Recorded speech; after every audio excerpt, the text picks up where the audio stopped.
Merong merong bagong siniwalat si BP Sara na baon ni Bongbong Marcos. Ipapakita ko po sa inyo na tila pinangalanan na ni BP Sara na merong ding adik. Mamaya, hindi lang po siya, hindi lang po, meron pang iba. Pakinggan po natin. Failure. Siguro, ang failure is yung 10:30 pa lang ng umaga, amoy alak ka na. Ganito Matindi po yung binitawan na yan. Ha? O imagine po natin, okay? Sa isang katauhan, sabihin mo na lang asawa mo, sige, taas ang kamay dito, yung asawa mo, 10:30 pa lang ng umaga, amoy whiskey na, amoy alak, matutuwa ka? Unless, bangag din yung asawa. Halimbawa, boyfriend mo, girlfriend mo, 10:30 pa lang ng umaga. Amoy alak na, matutuwa ka? Di ba? Lalong-lalo na presidente. Di ba? Anong ibig sabihin nito? Mamaya ipapakita ko po sa inyo kasi may connection to sa pagiging posibleng bangag. Mamaya, tuloy po. Got ni Vice President Sara Duterte ang pagsabi ng palasyo na naging complete failure umano siya bilang kalihim ng Department of Education. Ang tinutukoy niyang amoy alak umano si Pangulong Bongbong Marcos. At ang insidente kung kailan daw niya yan naamoy na magsumiti siya ng resignation bilang DepEd Secretary noong June 19, 2024. Yun yung pag-alis ko, nagbeso-beso siya sa akin. Ew! Na-take mo yun, BP Sara? Oo, pagka ganyan, no? Naku, kadiri. Amoy alak, 10:30. 10:25, 10:30 naman. Amoy alak siya. At kung ako ang pahulain, kung ano yung alak na yon, whiskey. Nako, pambihira. Ako, wala akong dito. Maikwento ko lang saglit ha. Okay, tatanong ko lang. Ito ba ay may kahulugan? Bakit? Naaalala nyo, ilagay po natin ito sa konteksto. Kailan lang binabanggit ni BP Sara na dapat magpa-drug test ang Pangulo. Tapos ngayon, ayaw ni Claire magpa-drug test ang Pangulo. Tapos anong sinabi? Anong nilabas na baho ni Bongbong Marcos? 10:30 pa lang ng umaga. Amoy alak na. Meron po akong nakikita. Ito po hindi ko alam. So, okay? Itatanong ko po sa inyo. Kasi medyo ligaw po ako dito. Pero may mga nagsasabi na ang Coke daw ay masarap hinahalo sa whiskey. Magandang combination daw yon. O kaya yung champagne. Pag tumira ka ng champagne or whiskey, okay daw ang Coke. Yan ang sabi, hindi ko po alam kung totoo. Ibig sabihin ng Coke, cocaine. Wala po tayong alam dyan. Sabi, Coach Oli, ba't ang dami mong alam? Hindi po, minemensahe po sa akin. Sa tapatin ko po kayo bago tayo magsimula. Baka mamaya kasi didiscuss natin to. Baka mamaya sabihin ninyo, adik ako o gumagamit ako. Or before akong gumagamit. Sasabihin ko po sa inyo, diretso-diretso. Titingnan ko po kayo sa mata. Mata sa mata. Kung kayo ay matagal nang nanunood kay Coach Oli, not even once nag-take ako, not even tumikim ako ng ipinagbabawal na gamot, droga, cocaine, kahit po yung tinatawag na rugby or cough syrup, pati yung mga yon, wala po ako. Negative po ako sa mga yan. Kaya nga pwede tayo magpa-drug test. Kahit amunin tayo ni Bongbong, mag-drug test tayo araw-araw. Hindi po tayo natatakot. Nililinaw ko lang po, okay? Pero po kasi ako ay dating alcoholic. Kaya sinasabi ko ito dahil naging kaugilayan ko yan. 10:30, amoy alak pa ako. Dalawa lang yan. Maaga kang pagkagising mo, tumitira ka na ng alak or may araw na nag-aalak ka pa. Doon po ako belong sa pangalawa. Alas 7 na, alas 8 na, may araw na umiinom pa. Kaya kahit anong gawin, pagdating mo ng 10:30, amoy alak ka talaga. Okay? napaka-loser nun. Kung sinatawag nilang failure si BP Sara sa DepEd, napaka-loser nun. Naaalala ko nung panahon kong yon. At ngayon ay nakawala na ako sa ganong klaseng bisyo. Alak lang never ang droga. Baka sabihin nyo, nagiging defensive. Hindi, maliwanag at least, di ba? Kasi nanonood ang mga kamag-anak ko dito, for sure. Alam nila na ako'y iwas na iwas dyan. At nagpapasalamat nga po pala ako. Hindi ako nagmamagaling dahil hindi po ako nag-take ng drugs. Hindi po ako mabait. Sabi ko nga sa inyo, alcoholic ako. Okay, naging babaero po ako. Inaamin ko po yan. Dati po yan. Pero gusto kong pasalamatan yung tatay ko sa langit.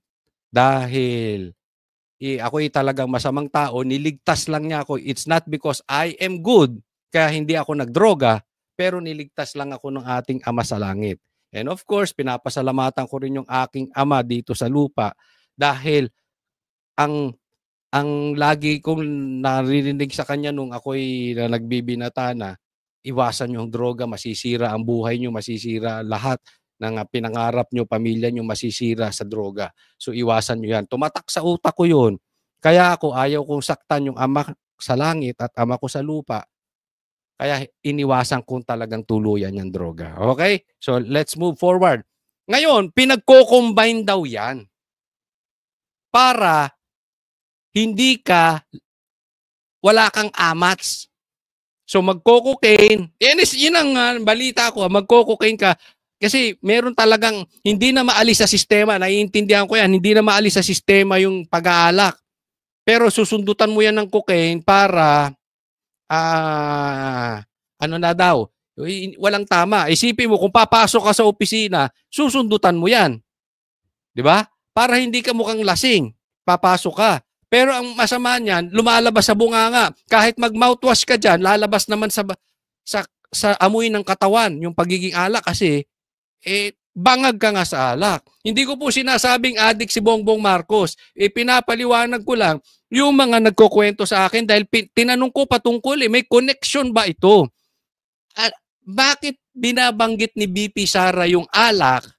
Tapos, bakit niya, nung katatapos nung konteksto na nanawagan siya ng drug test sa Pangulo.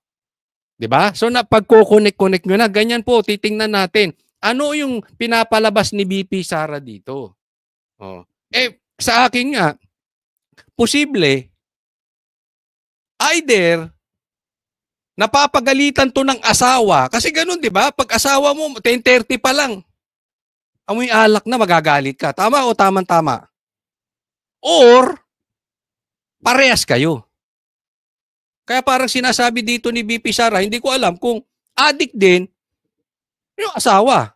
Or, baka napagalitan to ng asawa kung, alam mo na, kung umaga pa lang, amoy alak na. Pero, hindi ko naman siya nakita nag-inom ng whiskey. Nakikita ko siya lagi umiinom ng champagne. Pero amoy alak siya at 10:30. Ayun pa. Hindi ko siya nakikita pero champagne. May connection daw din yan. Pakituruan nyo ko, ilagay nyo sa comment section. Kasi yan na sinasabi sa akin, hindi ko maintindihan ano ba ang connection ng coke o cocaine sa champagne. Pakituruan nyo nga ako. Hindi dahil gusto ko matuto. Pero tatandaan po natin, ganito po, tuturuan ko kayo. hindi po ako nagsasabing expert Hindi ako nagsasabing expert pero dahil sa edad ko ito natutunan ko. Pag ang babae nagsalita, yun. Hindi ko pinagbibintangan si BP Sara, inaano ko lang. Kino-connect ko. Pag ang babae nagsalita, pakinggan mo yung hindi niya sinasabi. Di ba? Kasi ando doon talaga ang kahulugan. Doon sa hindi niya sinabi. Halimbawa, paalam ka sa asawa mo, magbabar lang kami ngayong Sabado nights, magsasabado nights kami ng aking barkada. Huwag muna tayo umalis, honey. Di ba ganon? Anong sasabihin ng asawa mo? Okay lang. Sige, bahala ka. Alam nyo ibig sabihin nun? Matutulog na lang kami ng anak mo. Magbabanding kami ng anak mo. Ganon. Pag ganon na sinabi sa'yo, delikado. Yan ang expertise dapat ng lalaki. Makita nyo yung mga salita sa likod ng hindi sinasabi. So tinitingnan ko, di ba? Ano yung champagne? So ipinagtanong natin, may connection daw yun. Hindi ko alam kung totoo, niloloko ko kasi di naman ako gumagamit. Pero, kayo, matanong ko, may connection ba yung cocaine at champagne? Ano lang. Kasi may naalala ako before. May naalala ako. Yung meron kakilala ko, hindi ko naman actually kakilala. Medyo sikat siya eh. Sikat. So, hindi ko siya personal kakilala. Bigla ba naman yung champagne inabot? O ginawang waiter. May ginawa siyang waiter. 'Di ba? Ayun ang tinitira champagne. Isipin mo, formal gathering, no, kung ano. At isang mataas na tao gagawin mong waiter, champagne. Medyo di ba? Oo, kaya parang napagko-connect ko eh. May connection ba yung champagne? In the morning. Doon na-confirm. Ano? Kita mo? Pag ang babaeng umiti ng ganyan, doon ko na-confirm yung tas ganyang ngiti. Ano yan? Naku, delikado. Ano na-confirm mo, BP? Decision ko. Ayun, yung desisyon naman pala niya. Idinitalye pa ng bise kung paano raw siya pinilit kumbinsihin noon ng Pangulo na manatili sa gabinete at inalok pa ng ibang pwesto para rito. Hiningi pa nga raw ang tulong niya para sa eleksyon 2025. Kaya ang tingin ng bise sa naging tono ng Pangulo. Hindi yun actions ng taong tumitingin as failure ako. Action yun ng taong tumitingin na kailangan niya yung trabaho ko. Ayun. Totoo naman yun, di ba? Failure ba yun? Kaya ito si Claire Castro, fake news ka. Ipadinay mo yan sa Pangulo, itong sinasabi ni BP Sara. Kung failure, di ba? Halimbawa, meron kang tauhan, meron kang empleyado, or meron kang co-worker na lang, sabihin natin, at nag-resign sa'yo, aalukin mo pa ng ibang trabaho? Manghihingi ka pa ng tulong? Ay, tulungan mo nga ako kay boss? O kaya, tulungan mo nga ako sa 2025 election? Mayroon bang ganong failure? Di ba? Ibig sabihin, kaya ka humihingi ng tulong sa isang tao sa eleksyon, ibig sabihin, alam mo yung tao malakas. Alam mo yung tao nagawa niya yung dapat niyang gawin. Loko-loko ka na lang kung di mo pa naiintindihan yun. Ibig sabihin, hindi ka talaga naghahanap ng katotohanan. Naghahanap ka ng ibabato mo sa kalaban. Sinong nasa matinong kaisipan na alam mo, loko-loko o mahina o failure, hihingan mo ng tulong? Di ba? So, hindi ko alam saan nanggagaling yung sinasabi nilang failure ako as a Department of Education Secretary. Ang pagtawag ng palasyo na complete failure kay Duterte, sagot naman nila sa naunang banat ng bise na napag-iwanan ng estado ng edukasyon sa Pilipinas dahil sa mabagal na pagsabay ng bansa sa pagbabago. Si Palace Press Officer Claire Castro, hindi kumbinsido sa kwento ngayon ni VP Sara. Sa kanyang statement, sinabi ni Castro na mahirap raw paniwalaan ang mga kwento ng madalas nagiging source ng fake news. Sinong fake news, Claire? Sabihin mo sinong fake news, Claire? Anong sabi ni, papaalala ko, baka nakakalimot ka, Claire. Anong sabi ni Bongbong mo? Walang pumasok na baril sa KOJC. Napakadami. Anong sabi ni Bongbong mo? Hindi pa papasukin ng Amerikano. May ICC, anong tawag dito? Sa base militar, pinapasok dito. Anong sabi ng Pangulo mo? Hindi pa papasukin ng ICC, pinapasok ang ICC. Sino ang fake news? Tanungin ko. Ito'y tanong lang. Kung kayang sagutin ng Pangulo mo, Addict ba siya o hindi? Magkakaalaman tayo kung fake news. Hindi ko siya pinagbibintangan. Gusto ko lang marinig kung i-deny niya o hindi. Diba? Lahat raw ng kwentong ito ay layong siraan ng Pangulo dahil nais siyang pababain ito sa pwesto para ang bise ang maging Pangulo. Bagay na tinawag niyang makasariling hangarin. Ikinumpara rin ni Castro ang Pangulo na maaga raw gumigising para sa mga event at meeting. Di tulad anya ng iba na tanghali na akong gumising. Meron ba namang hindi? Hindi tulad ng iba na tanghali na gumising, maaga gumising. Para ano mag-inom? Aanhin mo yung maaga gumising kung lasing. Aanhin mo yung maagang gumising kung bangag, kung amoy alak. Claire, wala ka talaga bang alam sa buhay? Hindi ko alam kung may asawa si Claire, pero matanong ko lang, kung sakali may asawa ka, hindi ko alam eh. Masaya ka dahil maaga gumising, magtatrabaho, pero amoy alak? Di ba? Sinong matinong babae na gusto yung asawa niya amoy alak, pero maaga nagtatrabaho? Baka sa gay bar nagtatrabaho. Di ba? Kung hindi ka nagagalit. Hindi ko sinasabi yung asawa niya. Example lang po yan. Di ba? Sino matinong asawa ang matutuwa? Presidente pa po ito. Hawak niya ang buhay ng milyong-milyong Pilipino. Magtatrabaho ka bangag. Pambihira naman. Napaka-loser naman ata nun. Paano ka gagalangin ng mga tao mo kung ganyan ka? Pero baka, ito pang isa. Maagang gumising o walang tulog? Nagtatanong lang ako, hindi ko alam ha. Hindi ko alam kung anong tama ng cocaine. Hindi ko lang alam.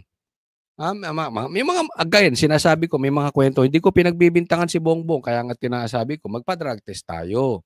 Diba? Para yung mga sinasabi ni PRRD na bangag ka, ay hindi paniwalaan ng tao. Pero takot ka sa drug test, so ina-assume ng tao, addict ka. Yun, masisisi ba natin? Tapos kino-connect na nga nila, baka walang tulog yan. Hindi maaga gumising. Hindi pa tumutulog. Kaya laging gising. Di ba? Imposible namang maaga kang natulog, lasing ka. Unless nga, gumising ka ng maaga para mag-inom. Isipin mo, ginawa mong almusal yung whiskey o champagne. Pambihira. Clear naman pinagtatanggol mo pa, nagbobo-bobo. Abogado ka ba? Ba't ang hina ng ano mo? Ang hina ng pangunawa mo sa mga bagay-bagay, hindi mo alam yan, Claire? Paano ka naging abogado?